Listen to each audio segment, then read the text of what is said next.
Muito bem, voltamos a falar direto da página do Jornal Visão Espírita no YouTube e no Facebook para mais uma gota de Espiritismo, mais uma gota de O Livro dos Espíritos, livro terceiro, capítulo 4, Lei de Reprodução. Estamos no item Sucessão e Aperfeiçoamento das Raças. Vamos encerrar esse item, não esgotar o assunto, que não tem capacidade para isso, com as questões 691, 692 e 692A. Amanhã nós vamos falar sobre obstáculos à reprodução. Mas hoje, sucessão e aperfeiçoamento das raças na lei de reprodução. Se você puder compartilhar esse vídeo, curtir, comentar, você ajuda na divulgação da doutrina espírita. Nós não ganhamos nada com o vídeo, só peço essa gentileza do curtir, do comentar e também de compartilhar, porque assim esse vídeo pode chegar na mão de outras pessoas. Quanto mais o YouTube e o Facebook perceberem que tem interação no vídeo, mais eles divulgam, sugerem, recomendam para outras pessoas, tá bom? Vamos lá, 691. Do ponto de vista físico, qual é o caráter distintivo e dominante das raças primitivas? Do ponto de vista físico, qual é o caráter distintivo e dominante das raças primitivas? Resposta: desenvolvimento da força bruta em detrimento da força intelectual. Atualmente é o contrário. O homem realiza mais por meio da inteligência do que pela força física, e, no entanto, realiza 100 vezes mais porque soube usar as forças da natureza a seu favor, coisa que os animais não fazem. Olha, nós estamos vivendo uma época, esse vídeo está sendo gravado em 2023. Nós estamos vivendo uma época do surgimento da inteligência artificial. E muito se tem falado sobre a inteligência artificial, das dificuldades, do medo apocalíptico da inteligência artificial, e nós sabemos que existe todo um planejamento por trás dessa situação toda. O plano espiritual não está numa situação de interferência direta no livre-arbítrio das pessoas, evidentemente, principalmente quando se fala a respeito de guerra. Por que o plano espiritual não intervém para que não haja guerra? Eles influenciam, tanto o inferior quanto o superior, plano espiritual inferior quanto superior, influenciam, mas o livre-arbítrio predomina, porque nós vamos ver que a destruição, a lei da destruição, faz parte da lei divina e natural, e a guerra é uma forma de empurrar para frente um povo, um grupo de países ou até mesmo o planeta, né? Infelizmente, só quando nós desenvolvemos habilidades diante da dor é que a gente evolui. Aliás, é um fato psicológico isso bastante interessante, que a dor é a única coisa que traz maturidade ao ser humano.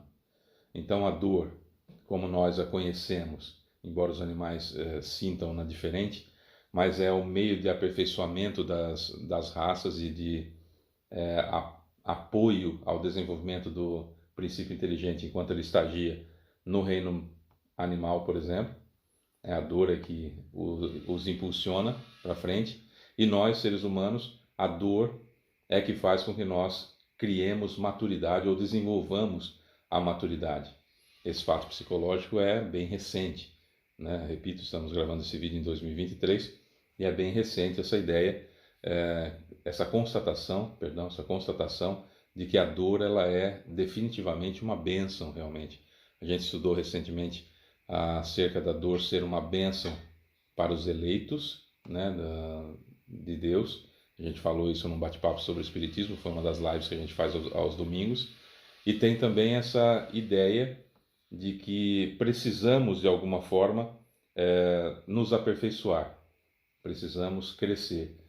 E no começo, quanto mais primitivo era o planeta, quanto mais primitivos éramos nós, em primeiras encarnações primárias, vou trocar a palavra, encarnações primárias, nós tínhamos a predominância da força sobre a inteligência, e assim foi durante muitos séculos. Se nós pegarmos até o século XIX, o próprio século XX, nós vamos encontrar ainda uma grande quantidade de necessidade de trabalho braçal, de necessidade de trabalho duro, necessidade de força bruta mesmo para se manter viva uma sociedade. Hoje, isso já diminuiu bastante, e a tendência é diminuir cada vez mais, porque nós estamos com a inteligência a nosso favor. Ah, Fábio, mas a inteligência artificial vai tirar muito emprego. Sim, quanto mais braçal o emprego, mais a tecnologia vai substituir o ser humano, para que nós passemos a outras atividades, atividades intelectuais, atividades de viver a vida de uma forma diferente, que nós nem sabemos exatamente como vai ser isso. O fato é que estamos passando de um planeta de provas e expiações para regeneração, e aí virá, já desde 1970 já estão encarnando espíritos aqui na Terra, vindos do sistema de Alcione, e a partir de 2025, em grande quantidade, essas pessoas, esses espíritos já estão na Terra há um bom tempo, adequando o seu perispírito à natureza do perispírito da Terra, para poderem encarnar, e vão trazer mudanças, inclusive físicas, para o corpo humano.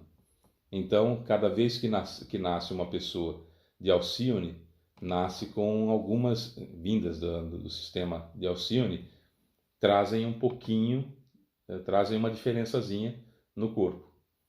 Uma diferença de quantidade de cérebro, de apêndices desnecessários, trato digestivo diferente, e assim, quanto mais vierem de lá e mais se reproduzirem na Terra, tal e coisa e tal, mais os perispíritos serão alterados, mais haverá essas mudanças e chegaremos então a mais uma raça humana, raça no sentido de... lembra da escala de Darwin, da evolução, né? Um macaquinho, Australopithecus nanicus, e aí vai ficando em pé, agora vai ter mais um. E essa raça vai ser dominante daqui a um certo tempo, quando trocarmos todos esses 8, 9, 10 bilhões de pessoas com seus perispíritos alterados para a reencarnação. Isso vai acontecer, isso já está acontecendo desde a década de 70, na realidade desde 1970, quando começaram os primeiros espíritos de Alcione a encarnar na Terra, já trazendo essa diferencinha e tudo mais, e vai melhorar. Mas toda reforma, quem já viu reforma de casa, quem já fez reforma em casa, morando na casa inclusive, sabe o inferno que é isso. Primeiro vira um pandemônio, vira uma coisa horrorosa, e depois fica bonito como a gente imaginava. Essa reforma na Terra, nós moramos aqui, né? Então nós vamos sentir na pele, quem estiver aqui nessa época, né, vai sentir na pele essa mudança de provas e expiações para a regeneração. 692. Perdão. O aperfeiçoamento das raças animais e vegetais pela ciência é contrária à lei da natureza? Estaria mais de acordo com essa lei deixar as coisas seguirem o seu curso normal? Resposta. Deve-se fazer tudo para atingir a perfeição, e o próprio homem é um instrumento de que Deus se utiliza para atingir os seus propósitos. Sendo a perfeição o objetivo a que tende a natureza, favorecer essa perfeição é corresponder aos desígnios de Deus. 692a.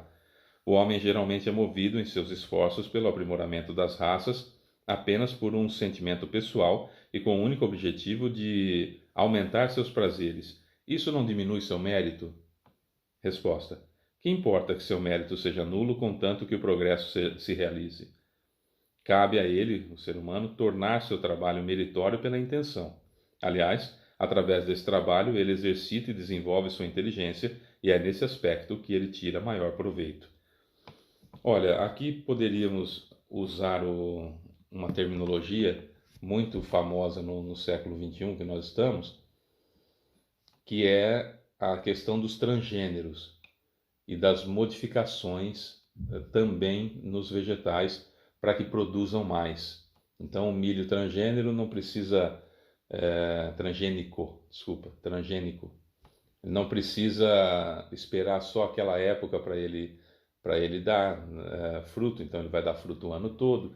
Se uma espiga tem, sei lá, 20 centímetros, ela pode vir com 25 centímetros, 30 centímetros, ou seja, mais, né? A soja da mesma forma, transgênica, o trigo transgênico, enfim, essas modificações são contra a lei da natureza? Não, porque só acontece aquilo que é permitido por Deus. Nós não podemos esquecer nunca alguma coisa que parece batida, que parece uma coisa velha e não é. Não cai a folha de uma árvore sem que Deus permita. Isso é importantíssimo nós termos na mente. Isso é importantíssimo nós termos na mente. Então, se o ser humano está lá, seja por qual motivo for, que ele está pegando aquela soja ou aquele trigo e está fazendo experiências, mutações, modificações naquele trigo para que o trigo demora, sei lá, não sei quanto tempo demora para nascer o trigo, mas vamos imaginar que do momento da plantação do trigo até a colheita demora aí vai um mês, para fazer uma conta redonda, um mês. E aí, com a modificação genética, o trigo em 15 dias se colhe. E aí se repete, se repete, se repete, não precisa ficar esperando a sazonalidade. Poxa vida, isso vai fazer com que nós tenhamos uma produção maior, isso vai fazer com que haja uma evolução daquele produto, do trigo, por exemplo, né?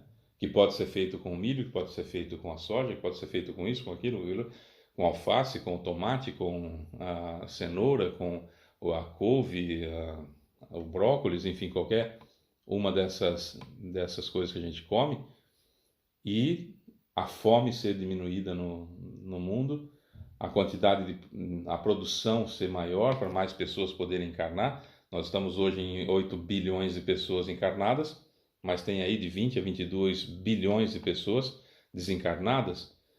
Com maior produção de comida, com maior produção de tudo, nós poderíamos ter mais pessoas encarnadas e o planeta evoluir um pouco mais rápido. Então está tudo naquela situação de que Deus não erra e não cai a folha de uma árvore sem que Ele autorize. Então, por mais que sejam tolas, frívolas ou maldosas as intenções egoísticas do ser humano que está desenvolvendo aquela situação, também está colaborando para a evolução, porque tudo tem que evoluir. E veja bem, se você vai pegar o exemplo do trigo e fazer, você vai ter um limite até onde vai. Até atingir esse limite, qual o problema? Vamos fazer. Como pode acontecer, e já está em desenvolvimento, acontecerão situações de maternidades sem necessidade de gerar a criança no útero feminino, em úteros artificiais, em que um casal, seja ele qual for, de qual gênero forem as pessoas desse casal, que não querem passar pela situação de gerar uma criança no ventre e tudo mais, vai lá, compra aquela situação, cede o material genético, separa-se, tira-se a possibilidade das doenças e tudo mais, e faz a fecundação do óvulo, que gera o embrião. Gerou o embrião, o plano espiritual decide se põe o espírito lá ou não. Se o plano espiritual decidir colocar o espírito lá, beleza. Colocou o espírito lá, vai nascer sem problema nenhum. Nossa, Fábio, mas é muito estranho um negócio desse. É estranho, lógico que é estranho. Para nós, principalmente para mim, que sou velho, tenho 52 anos, né? Parece uma coisa de outro mundo pensar num negócio desse. Mas entendendo a evolução humana, entendendo que a natureza não dá saltos, entendendo que há uma necessidade de que nós tenhamos experiências diferentes que já tivemos, como homem, como mulher, em todas as situações, agora precisamos criar relações entre as pessoas e precisamos amarmos-nos uns aos outros, independente de qualquer situação. Eu até conversava com uma pessoa ontem sobre uma situação que ela fez um comentário acerca eu ainda como carne, eu ainda não consigo ser vegetariano. Nós estamos em um processo, aqui na Terra, estamos em 2023, relembrando sempre, estamos num processo aqui na Terra que o mais importante, muito mais importante, é o que sai da boca da gente do que o que entra. É esse o grande ponto, que talvez a gente esteja preocupado com outras coisas ao invés de nos preocuparmos com o que realmente importa. Então veja bem, se eu tenho que lutar contra as minhas más inclinações por aquilo que sai da minha boca, que é quando eu mato a esperança do outro, eu roubo a esperança do outro, eu mato a autoestima do outro, eu roubo a paz do outro e destruo vidas literalmente falando, palavras que destroem desde a moral até a situação e criam embaraços terríveis, é melhor não, é impressionante como eu tenho que lutar contra, é imperioso que eu lute contra o que sai da boca. Depois eu me preocupo com o que entra na boca. Ah, Fábio, mas o meu organismo ele não se adapta com carne, não tem problema, aí é outra coisa. Forçar uma situação de vegetarianismo ou de veganismo por uma questão ideológica, porque tem dó dos animais, etc, etc, trata primeiro o que sai da boca, consuma produtos cujas empresas tenham selo de garantia de que não são cruéis com os animais, mantenha o seu corpo com a devida proteína necessária para você sobreviver e que trabalhe o que sai da sua boca para ser edificante.